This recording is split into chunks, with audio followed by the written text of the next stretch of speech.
सो hey guys, welcome back टेमॉन बिसाइड season 1 episode number 3 के एक्सप्लेनेशन के अंदर। अब देखो, इसके पहले के जितने एपिसोड्स हैं वो हमने ऑलरेडी कवर कर रखा है, तो अगर तुमने अभी तक उन्हें नहीं देखा तो यार पहले तुम उन्हें देख लेना, और अगर देख रखा है तो आज फिर शुरू करते हैं इसके नए एपिसोड के एक्सप्लेनेशन को बिना किसी देरी के। और हाँ, उससे पहले मैं तुम्हें बता दूं कि हमने एक नया चैनल ओपन करा है जिसका नाम है मैक्समोन गेमिंग, एंड उस पर हम फ्री फायर से रिलेटेड वीडियोस डालने वाले हैं। और अगर तुम्हें पता हो तो हाल ही में फ्री फायर ने जेजे के साथ कोलैबोरेशन करा है, तो उसके जितने भी इवेंट्स होने वाले हैं हम उन सबको उस पर कवर करने वाले हैं। तो अगर तुम्हें हल्का सा भी इंटरेस्ट है तो तुम जाके हमारे चैनल को सब्सक्राइब कर सकते हो, मैं उसका लिंक यहाँ नीचे डिस्क्रिप्शन में भी दे दूंगा। वेल, तो आज फिर शुरू करते हैं। वेल, एपिसोड के स्टार्टिंग में हम यहाँ पे तेमॉन और ओडी को देखते हैं, और ये दोनों यहाँ पे कोई शो कर रहे होते हैं। और यहाँ पे अपना तेमॉन बोलता है, वैसे गर्मी काफी ज्यादा है तो आ जाओ क्यों ना हम आपके लिए आज एक आइसक्रीम बनाते हैं। और यहाँ पे ओडी भी बोलता है कि हाँ बिल्कुल, हम यहाँ पे आपके लिए काफी अच्छा आइसक्रीम बनाने वाले हैं और आपको सर्व करने वाले हैं। और यहाँ पे ये दोनों इस शो में ना आइसक्रीम बना रहे होते हैं और काफी सारी बातें कर रहे होते हैं। और यहीं पे अपनी जो बंदी होती है, मतलब किनोसिटा होती है, वो इस शो को देख रही होती है और उसे ये काफी अच्छा लग रहा होता है। एंड सडनली उसे यहाँ पे रियलाइज होता है कि जो तेमॉन है उसने कहा था कि जो कोनोसिटा है ना उसके काफी करीब है, और उसने अपने कॉन्सर्ट के लास्ट में उसके दिए हुए लॉकेट को भी चूमा था। और ये बात याद रखकर अपनी बंदी काफी ज्यादा ब्लश करने लगती है और ये काफी ज्यादा घबराने लगती है। क्या सच में, मतलब तेमॉन की लाइफ में मैं इतनी ज्यादा इंपॉर्टेंट हूँ, और अपनी यही सब सोच रही होती है। वेल, सीन शिफ्ट होता है और हम देखते हैं तेमॉन को जो कि फाइनली अपने घर में होता है, और जो अपनी कोनोसिटा होती है वो वहाँ पे गई होती है काम करने के लिए। और ये देखती है कि जो तेमॉन है ना वो कुछ लिख रहा है। ये पूछती है आखिर तुम यहाँ पे लिख क्या रहे हो, और इतना ज्यादा काम करना ना बिल्कुल भी सही नहीं होता। ये बोलता है कि अच्छा मुझे माफ करना, लेकिन तुम्हें पता है मैं ना कल के शो के लिए स्क्रिप्ट लिख रहा हूँ। ये बोलती है क्या, लेकिन तुम क्यों लिख रहे हो, क्या उन्होंने तुम्हें कोई स्क्रिप्ट नहीं दिया? वो बोलता है कि नहीं, उन्होंने मुझे स्क्रिप्ट दिया है, बस इसमें कुछ ऐसे सेक्शन है ना जिसमें ना तुम्हें खुद से बात करना है, मतलब वहाँ पे कोई भी स्क्रिप्ट नहीं है, तो मैं उनको खुद से यहाँ पे ना इम्प्लीफाई कर रहा हूँ। वेल, ये बोलती है कि अच्छा ये बात है। ये बोलता है हाँ, और तुम्हें पता है मैं कितना भी मेहनत कर रहा हूँ, एक अच्छी स्क्रिप्ट मेरे से बन नहीं रही है। और ये बंदा यहाँ पे ना काफी ज्यादा सोचने लगता है। ये बोलती है कि बस भी करो, मतलब इतना क्यों ही सोचना। ये बोलता है तुम समझ नहीं रही, जो ओडी है ना वो मुझसे काफी अच्छा है, मतलब बात करने में, और मेरी वजह से उसे भी यहाँ पे कभी कभी दिक्कत हो जा रही है, तो मैं नहीं चाहता कि यहाँ पे शो मेरी वजह से खराब हो जाए। वेल, अपनी बंदी स्क्रिप्ट को देखती है और बोलती है अरे यार ये तो काफी लेंदी जा रहा है। फिर ये बोलता है हाँ बिल्कुल, और ऐसे सोना मुझे बिल्कुल भी पसंद नहीं है, मतलब ये कितने ज्यादा स्कैरी होते हैं तुम समझ भी नहीं सकते। और फिर ये बोलती है ओ मैं समझ सकती हूँ, मुझे ऐसा लग रहा है कि तुम और जो ओडी कुन हो वो बस कैमरे के सामने ही ज्यादा अच्छे दोस्त हो। और इतना सुनते जो तेमॉन होता है ना भाई लिटरली यहाँ पे किनोसिटा से माफी मांगने लगता है कि मतलब मुझे माफ कर देना, मैं कितना भी ट्राई करता हूँ बट मैं यहाँ पे ओडी के साथ अच्छे से बिहेव नहीं कर पाता, मतलब इसमें मेरी ही गलती है, ओडी की नहीं है, क्योंकि जो ओडी है ना उसके सामने मैं अच्छे से बोल नहीं पाता और मेरी कम्युनिकेशन अच्छे से हो नहीं पाती, और इसकी वजह से जो ओडी है ना वो मुझे थोड़ा उखड़ा उखड़ा रहता है, मतलब हम यहाँ पे काफी अच्छे से बात नहीं कर सकते। मैं एक नंबर का जर्क हूँ और मैं इसके बारे में तो कुछ भी नहीं कर सकता। और अपनी किनोसिटा ये सब बात सुन रही होती है और ये आगे बोल रहा होता है मतलब मुझे अरेस्ट कर लो, चाहे तुम मुझे किसी जेल में डाल दो, या फिर जो करना है तुम मेरे साथ कर सकती हो, मैं बहुत ही गंदा इंसान हूँ। और भाई फिर से वही सारी ना बातें दोहराने लगता है, मतलब ये जैसे हमेशा किया करता है। और यहाँ पे किनोसिटा इसकी बातों को काफी ध्यान से सुनती है और लास्ट में बोलती है बस हो गया तुम्हारा, अब तुम मेरी बातों को सुनो। और इससे समझाती है कि देखो तुम ना काफी अच्छा काम कर रहे हो और तुम्हारी वजह से ना बहुत लोगों के फेस पे स्माइल आती है, तो तुम ऐसा मत सोचा करो, मतलब तुम बहुत ज्यादा अमेजिंग हो और तुम्हारे वजह से बहुत लोग प्राउड भी फील करते हैं। वेल, तेमॉन को ये बातें अच्छी लगती है और फिर ये बोलती है चलो ठीक है, फिर मैं यहाँ पे ना डिनर बनाने के लिए जा रही हूँ। और यहाँ पे जाके डिनर बनाने लगती है और डिनर बनाने के बाद ये फाइनली उसे सर्व करती है। और हम देखते हैं जो अपनी किनोसिटा है वो फाइनली यहाँ पे तेमॉन के घर से निकल चुकी होती है, मतलब अपने घर जाने के लिए। एंड वो जैसे ही थोड़ा आगे जाती है ना वो एक बंदे से टकराती है और वहीं पे गिर जाती है। और वो बंदा बोलता है मुझे माफ करना, मतलब मुझे देखना चाहिए था, शायद गलती से मैं तुमसे टकरा गया। और वो यहाँ पे बैठ के अपनी बंदी का हाथ पकड़ के उठाता है और तभी ये नोटिस करती है कि ये बंदा कोई और नहीं बल्कि ओडी है। और यहाँ पे बंदी बोलती है कि अरे सच में, मतलब ये ओडी ही है ना। और वो वहाँ पे ओडी के बारे में काफी कुछ सोचने लगती है, मतलब ये बंदा फेस का प्रिंस कहा जाता है और जिसके पेरेंट्स थे ना वो बहुत ज्यादा फेमस इंटरटेनर्स थे। और यहाँ पे इसकी बातों को सोचने लगती है और बोलती है क्या सच में, मतलब मैं उस बंदे से मिल रही हूँ जो कि अपने ग्रेड स्कूल से ही एक्टिंग की दुनिया में कदम रख चुका था, मतलब क्या लक है मेरा। और यहाँ पे घबरा के उठती है और उसे सॉरी बोल के वहाँ से भाग जाती है। ये बंदा बोलता है मुझे माफ करना, मतलब मुझसे गलती से हो गया, बट यहाँ पे किनोसिटा उसकी बात को सुनती नहीं है और यहाँ पे काफी दूर चली जाती है। और तभी ये बंदा नोटिस करता है कि जो किनोसिटा का फैन है ना, मतलब पंखा जो होता है वो वहीं पे छूट गया होता है। और किनोसिटा भी ये नोटिस करती है कि दरअसल जो उसका फैन है वो कहीं गिर चुका है। और फिर से रियलाइज होता है कि हो ना हो मुझे ऐसा लगता है कि मैंने ना उसे तेमॉन के घर पे छोड़ दिया है। विल यहाँ से वापस ना तेमॉन के घर पे जाती है और वहाँ पे गेट को खटखटाती है, बट अंदर से कोई ना जवाब नहीं देता है। और इसे ऐसा लगता है कि आखिर कोई जवाब क्यों नहीं दे रहा। और यहाँ पे ना गेट को ओपन करती है जो कि खुला हुआ होता है। और यहाँ पे जैसे गेट को ओपन करती है ना इसे यहाँ से सुनाई देता है कि कोई अंदर से बार बार सॉरी बोल रहा होता है और कोई दूसरा बंदा ना उसे धमका रहा होता है। एंड यहाँ पे इसे लगता है कि मुझे लग रहा है कि कोई चोर वगैरह ना घर में घुस गया है। और यहाँ पे अपनी बंदी अपने बैग को साइड में रखती है और अपने बैग से ना एक लाइट सा कुछ निकालती है और उसे लेके धीरे धीरे ना तेमॉन के रूम की तरफ जाने लगती है। एंड ये वहाँ पे जाके जैसे ही रूम खोलती है भाई अंदर ओडी और तेमॉन बैठे होते हैं, और जो अपना ओडी होता है वो तेमॉन को ना उसी पंखे से लपेटे जा रहा होता है, मतलब उसके सर पे कूटे जा रहा होता है और बोल रहा होता है जल्दी करो, तुम्हें अपने स्क्रिप्ट को जल्द से जल्द पूरा करना होगा क्योंकि कल हमारा शो है और तुम्हारे वजह से मैं यहाँ पे ना लेट तक जगना नहीं चाहता। और भाई ये सब बात बोल बोल के जिसे कूट रहा होता है और जो तेमॉन होता है वो बार बार इससे माफी मांग रहा होता है और बोल रहा होता है मुझे माफ करना, मतलब मैं बस 1 मिनट के अंदर ना ये कंप्लीट कर लूंगा। और ये अपनी जो बंदी होती है वो ये सारा चीजें देख रही होती है और भाई से बहुत ज्यादा गुस्सा आ रहा होता है ये सब देख के। और तभी कुछ देर बाद ओडी जो होता है वो नोटिस करता है कि कोई बंदी इन्हें देख रही है और फिर उसे ध्यान आता है कि ओह ये तो वही है जिससे मैं अभी भी टकराया था। वो बोलता है कि ओह ये तुम्हारा पंखा है, ये तुमने वहाँ पे गिरा दिया था। और हाँ, हम लोग यहाँ पे लड़ नहीं रहे हैं, दरअसल मैं यहाँ पे ना टेमोन को ना पंखा कर रहा हूँ। मतलब आज काफी गर्मी है ना। और वहाँ पे टेमोन से बात करने लगता है और टेमोन भी उसकी बातों में हाँ में मिलाता है। ये बोलते है कि बस भी करो, मुझे पता है कि तुम यहाँ पे क्या कर रहे थे। तुम टेमोन के फेस पे बार बार उस पंखे से मार रहे थे। बट यहाँ पे जो ओडी होता है ना वो बार बार यहाँ पे अपनी बातों को बदलने का ट्राई कर रहा होता है। बट यहाँ पे अपनी बंदी उसे बस एक ही लुक दिए जा रही होती है और वो लुक होता है कि ये बंदे को यहाँ पे कूटने वाली है। पहले अपना ओडी यहाँ पे पूरा ट्राई तो करता है बट वो यहाँ पे किनोसिटा को उल्लू नहीं बना पाता है। किनोसिटा आती है और इस पंखे को पकड़ती है और बोलती है बस करो अपना झूठ मूठ का नाटक, और उसे लिटरली उठा के ना यहाँ पे रूम से बाहर फेंक देती है, बिल्कुल एक फुटबॉल की तरह। एंड वेल मैं तुम्हें बता दूं जो अपना ओडी है वो 2 तरीके के बिहेवियर शो करता है। मतलब लोगों के सामने ये काफी अच्छा बनता है बट दूसरी तरफ ये काफी गंदा बिहेव करता है, आई मीन टेमोन के साथ। वेल यहाँ पे आगे हम देखते हैं कि जो अपना ओडी होता है उसे यहाँ पे काफी बुरा लगता है कि मतलब आखिर इस बंदी ने मुझे यहाँ पे घर से बाहर फेंका तो फेंका कैसे। और इधर हम दूसरी तरफ किनोसिटा को देखते हैं जो कि यहाँ पे टेमोन से बात कर रही होती है और वो बोल रही होती है कि क्या तुमने देखा तुम्हारे सर पे कितनी चोट आई है, वो बंदा तुम्हें ऐसे मारे जा रहा था और तुम बस उसे सुन रहे थे। ये बोलता है नहीं मतलब मुझे चोट नहीं लगी, मैंने यहाँ पे हुड्डी डाल रखी थी। ये बोलती है नहीं नहीं मुझे पता है तुम्हें लगी है। ये बोलता है मैं कर भी क्या सकता हूँ, जो ओडी कुन है वो हमेशा से ऐसा ही है, वो ऐसे ही बिहेव किया करता है तो मुझे इसकी आदत पड़ गई है। ये बोलती है नहीं तुम्हें इसकी आदत नहीं डालनी चाहिए, ये कोई अच्छी बात नहीं है और कोई तुम्हें ऐसे मार कैसे सकता है। वेल तभी हम देखते हैं भाई जो अपना ओडी होता है ना वो लिटरली दरवाजे को तोड़ता है और बोलता है तुम्हारी हिम्मत कैसे मुझे दरवाजे के बाहर ऐसे फेंकने की, और आखिरकार तुम होती कौन हो ऐसा करने वाली, क्या तुम मुझे जानते भी हो कि मैं कौन हूँ, तुम्हारे नर्व्स बहुत ज्यादा है, मतलब तुम ऐसा कर कैसे सकती हो मेरे साथ। और भाई अपने जो ओडी होता है वो लिटरली यहाँ पे काफी ज्यादा गुस्से में होता है और फिर वो बोलता है चलो अब जल्दी से मुझसे माफी मांगो वरना काफी देर हो जाएगी। एंड तभी हम देखते हैं जो अपना टेमोन होता है वो लिटरली झुक के ना यहाँ पे ओडी से माफी मांगने लगता है। यहाँ पे ये बोलती है क्या कर रहे हो तुम, मतलब तुम इससे माफी क्यों मांग रहे हो। ये बोलता है गधे मैंने तुझसे नहीं कहा माफी मांगने को, मैं इस लड़की को बोल रहा हूँ कि ये मुझसे माफी मांगे। और यहाँ पे अपना टेमोन फिर से बोलता है नहीं नहीं मुझे माफ करना, मतलब सब मेरी गलती है, मतलब मेरी वजह से ये सब हुआ है। और भाई यहाँ पे बंदा फिर से बड़बड़ाना चालू कर देता है जिसके बाद जो अपना ओडी होता है वो इस लड़की से बोलता है वो सब छोड़ो, आखिर तुम हो कौन और तुम्हारा यहाँ पे क्या काम है। विले बोलती है मेरा नाम किनोसिटा है और मैं यहाँ की ना हाउस कीपर हूँ। ये बोलता है क्या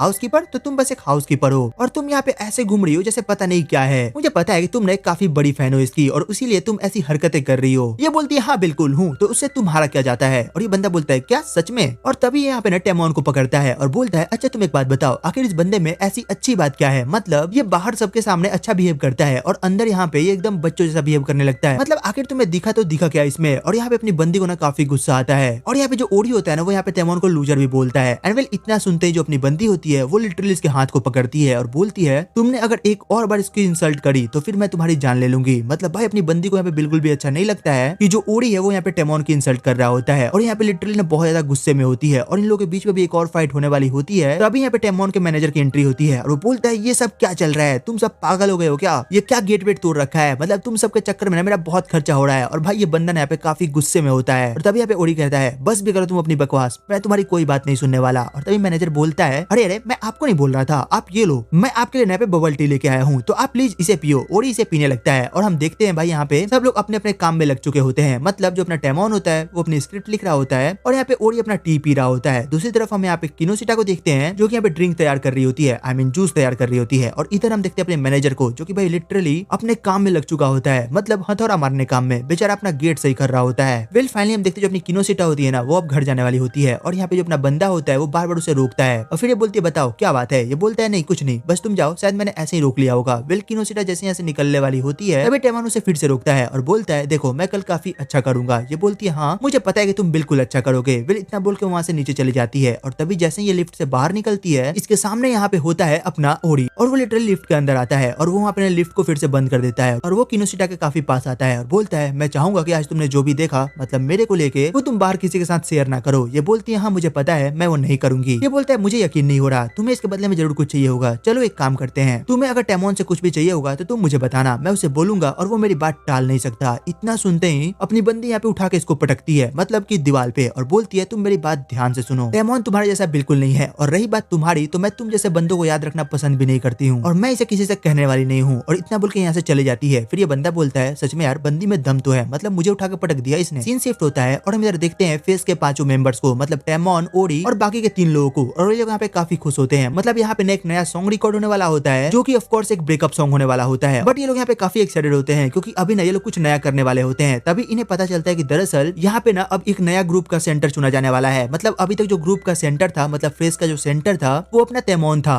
बट अब यहाँ पे एक नया सेंटर चुना जाएगा जिसको 5 स्टेज में चुना जाएगा। मतलब उस सेंटर को चूज करने के लिए प्रॉपर 5 स्टेज होंगे और इसके ना 5 एपिसोड निकाले जाएंगे हर वेडनेसडे को। और यहाँ पे बाकी के रूल्स को भी एक्सप्लेन किया जाता है। मतलब तुम ऐसा समझ लो ना कि इन 5 में अब कंपटीशन होगा और जो सबसे अच्छा करेगा वही अगली बार अब फेस का सेंटर बनेगा। और ये बात जब अपनी बंदी को पता चलती है उसे बिल्कुल भी अच्छा नहीं लगता है। मतलब ऑफ कोर्स टेमोन के किसी भी फैन को ये बात बिल्कुल अच्छी नहीं लगती है। सीन शिफ्ट होता है और हम देखते हैं अपनी किनोशिटा को जो कि लिटरली अपने टेमोन के सामने खड़ी होती है और वो टेमोन से गुस्से में बोल रही होती है कि आखिर ये सब क्या है, मतलब वो लोग ऐसा क्यों कर रहे हैं, क्या वो लोग तुम्हें पसंद नहीं करते, वो बहुत गंदे हैं और पता नहीं क्या क्या ऐसे बोले जा रही होती है। टेमोन बोलता है नहीं नहीं बिल्कुल नहीं, ऐसा नहीं है, वो लोग काफी अच्छे हैं और रही बात मेरी तो तुम्हें पता ही है मैं उतना अच्छा नहीं हूँ और वैसे भी वो बहुत दिनों से ऐसा सोच रहा था बनने का। फिर ये बोलते चाहे जो भी हो जाए मैं चाहूंगी कि फेस का सेंटर तुम ही रहो क्योंकि तुम्हारे जो फैंस है वो तुमसे बहुत उम्मीद लगा के बैठे हैं। और ये बात अपने बंदे को काफी ध्यान से समझाती है और अपना बंदा बोलता है क्या सच में, और भाई यहाँ पे ना रोने लगता है। वेल सीन शिफ्ट होता है और हम देखते हैं फाइनली आज वो दिन होता है जहाँ पे पहला एपिसोड रिलीज होने वाला होता है। एंड तभी हम देखते हैं कि यहाँ पे जो पहला शो होता है वो टेलीकास्ट होना चालू हो जाता है। और इस पहले शो में ना हमें बताया जाता है कि दरअसल इन सभी को ना अपना अपना फेशियल एक्सप्रेशन देना है। मतलब जो सबसे अच्छा यहाँ पे एक्टिंग करने वाला है वो यहाँ पे फर्स्ट आएगा। और यहाँ पे इन्हें ना एक सैड स्क्रिप्ट दी जाती है जहाँ पे इन्हें एक इमोशनल सीन करना होता है जिसमें सबसे पहले ओरी आता है और ये यहाँ पे ना काफी अच्छा करता है और इसे देख के लोग शॉक्ड हो जाते हैं कि मतलब सच में इस बंदे के एक्सप्रेशंस कितने अच्छे हैं, ये कितने अच्छे से एक्टिंग को कर ले रहा है। दूसरी बार हमें तेमोन को दिखाया जाता है और भाई ये बंदा ना यहाँ पे भी आके बकलोली कर देता है। मतलब ये इमोशनल तो होता है बट ये यहाँ पे अपनी रईसी दिखा देता है। वेल अगले 3 लोगों को भी हमें यहाँ पे दिखाया जाता है जो कि अपने अपने इमोशंस तो शो करते हैं। बट यहाँ पे सबसे ज्यादा अच्छा ओरी का होता है और सबसे बेकार होता है तेमोन का। मतलब लिटरली यहाँ पे ओरी फर्स्ट आया होता है और जो टेमोन होता है वो 5th आया होता है। फिर यहाँ पे पैकअप हो चुका होता है और जो ओरी होता है ना वो यहाँ पे टेमोन के पास आता है और बोलता है मुझे जान के काफी अच्छा लगा कि तुम यहाँ पे ना 5th आए हो, बट मुझे तुमसे इतनी भी गंदी करने की उम्मीद नहीं थी। खैर छोड़ो, क्या ही कर सकते हैं। और मुझे ऐसा लगता है कि इस बार तो सेंटर में ही बन के रहूंगा और मैं बस ये देखना चाहता हूँ कि आखिरकार तुम्हारे उस फैन का क्या होगा जब उसे ये बात पता चलेगा। एंड वेल ये बात टेमोन को काफी बुरी लगती है। सीन शिफ्ट होता है और हम देखते हैं यहाँ पे टेमोन को उसके घर पे, जो कि ऑफ कोर्स यहाँ पे ना काफी अपसेट होता है और यहाँ पे अपनी किनोशिटा होती है वो टेमोन को यहाँ पे चिल कर रही होती है। बट भाई टेमोन यहाँ पे काफी बुरा फील कर रहा होता है। तभी यहाँ पे ओरी आता है और बोलता है तो देखा तुमने तुम्हारे फेवरेट यहाँ पे बंदे का क्या हुआ, उसने कुछ भी अच्छा नहीं करा और वो लिटरली 5th पोजीशन पे आया है और वो टेमोन के बारे में ना काफी भला बुरा बोल रहा होता है। तभी किनोशिटा बोलती है कि तुम उसके बारे में ऐसा मत बोलो, वो काफी अच्छा है और वो अपनी तरफ से ना पूरी मेहनत कर रहा है। बट वेल ये बात ना ओरी को बिल्कुल भी अच्छी नहीं लगती है। वो बोलता है हर बात पे बस टेमोन टेमोन और टेमोन, क्या लगा रखा है, जिसको देखो बस टेमोन टेमोन ही बोले जा रहा है। और फिर वो किनोशिटा के पास जाता है और बोलता है अच्छा ठीक है तो तुम मुझे एक बात बताओ, क्या अगर मैं यहाँ पे फेस का नया सेंटर बन गया तो तुम टेमोन को छोड़ के मेरे पास आ जाओगी। और इतना सुनते ही जो टेमोन होता है उसकी आंख खुलती है और अपना ये एपिसोड यहीं पे खत्म हो जाता है। तो तुम कमेंट करके बताना कि तुम्हें एपिसोड कैसा लगा, इसकी एक्सप्लेनेशन कैसी लगी। और हाँ, अगर अच्छी लगी हो तो यार एक लाइक एंड सब्सक्राइब करना मत भूलना। फिर तो चलो फिर मिलते हैं तुमसे एक और नई वीडियो एक और एक्सप्लेनेशन के साथ। तब तक के लिए टेक केयर, गुड बाय।